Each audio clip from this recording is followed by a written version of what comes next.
President Draupadi Murmu has appointed Gyanesh Kumar as the next Chief Election Commissioner of India.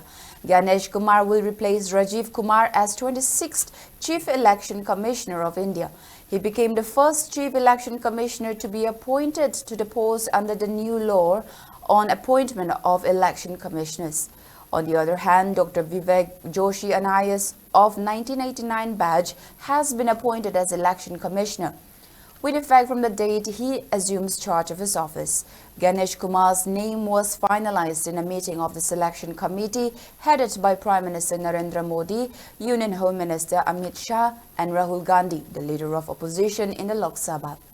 Gyanesh Kumar is the Kerala cadre officer from 1988 batch who retired as the Secretary of the Ministry of Cooperation in January last year.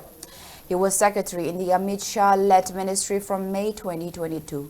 Meanwhile, leader of opposition in Lok Sabha, Rahul Gandhi, has issued a dissent note against the appointment, terming it as disrespectful and discourteous, as he asserted that the appointment of the CEC and election commissioners should be undertaken by a committee comprising of the Prime Minister, Leader of Opposition and Chief Justice of India. But government notified a new legislation omitting Supreme Court from the committee in August 2023.